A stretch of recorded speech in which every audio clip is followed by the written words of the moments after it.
Okay, so we're going to continue on talking about muscle fibers, or about muscles, by now talking about muscle fiber types.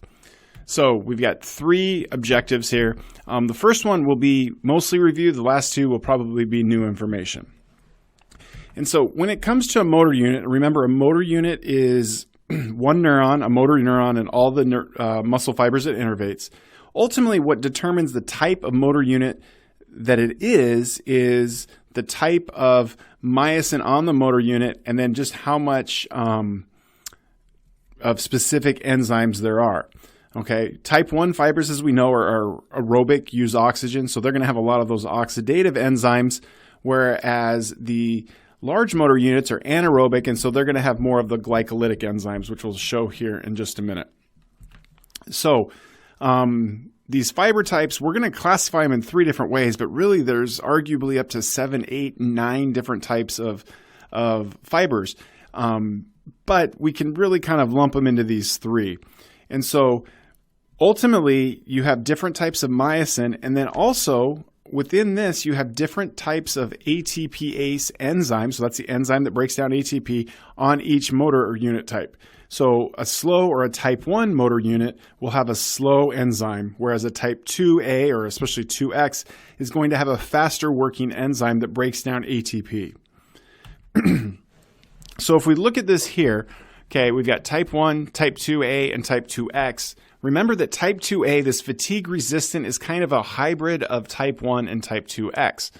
And so if we look at the glycolytic profile, or the relative amount of enzyme that is used in glycolysis for each type, notice that the type 1 has really low amounts of these glycolytic, or these blue enzymes, or these enzymes that are indicated by these blue bars, whereas the type 2X, which are the fatigable motor units, they have really, really high levels. But then if we go to the oxidative enzymes, it flips, right? So type 1 has a high amount of oxidative enzymes, whereas type 2X doesn't. And as I said earlier, type 2A is kind of a combination of both of them. All right, so another way to look at this is just through this table right here. So we've got motor units. So you've got fast fatigable, fast fatigue resistant, and then slow, which are very fatigue resistant. And then the enzyme activity ranges from highly oxidative to highly glycolytic, right? And then each type of motor unit has a specific type of myosin. Okay, we call it myosin heavy chain, but just think of it as just a specific type of myosin that does those jobs. So we can even compare it more here with this table. And I'm not going to go through everything on this table, but there are a couple things that I want to point out. And I'm going to focus on the slow. And for the most part, if not all of them, everything is opposite on the type 2X. So type 1 fibers are slow, but they don't fatigue. They have a slow enzyme. They have the ability to use oxygen, but they're not really good at not using oxygen. That sounds kind of funny. And their fiber color is red. And the reason that they're red is because of the myoglobin, okay? And so really what it comes down to is type 1 fibers can use oxygen, so they have qualities that will allow them to use oxygen. So they have lots of capillaries, lots of myoglobin, lots of mitochondria. Type 2, on the other hand, don't have this because they don't use oxygen, or they don't use very much oxygen. So there's no sense in having lots of capillaries, lots of myoglobin, lots of mitochondria. And then the reason that these are red is because of the myoglobin. The myoglobin is essentially the hemoglobin in the muscle, and when oxygen binds to it, it turns red. So we're going to transition here and talk about athletic fate. So if you are a aerobic person, so someone like me, someone like Mr. Kipchoge here, who is the only person in the world to ever run 26.21875 miles in under 2 hours, he's going to have a lot of slow twitch fibers.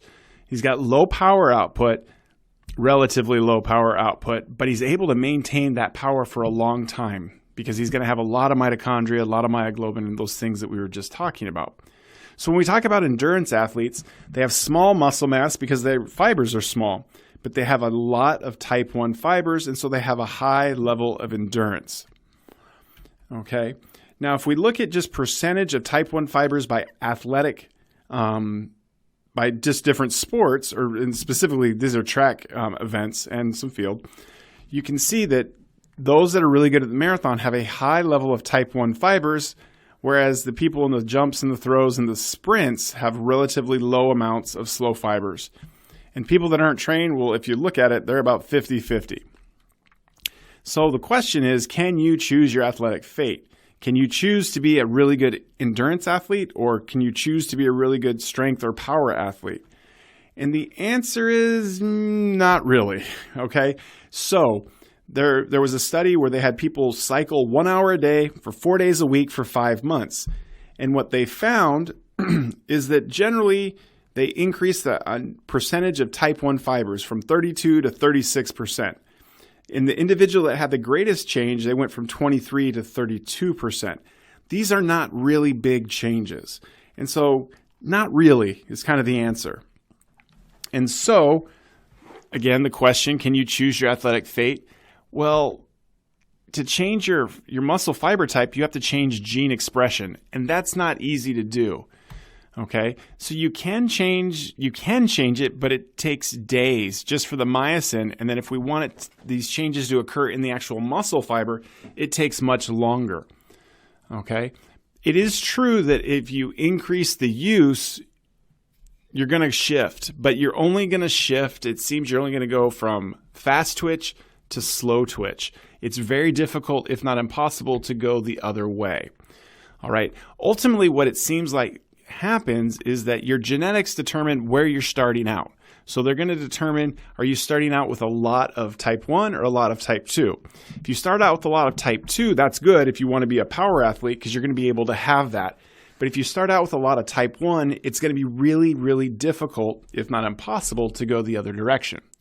So ultimately, moral of the story is you might be able to, quote unquote, build an endurance athlete, but you're not going to be able to build an elite power athlete. People like that are born. People that are good or that generate lots of power are born. Okay?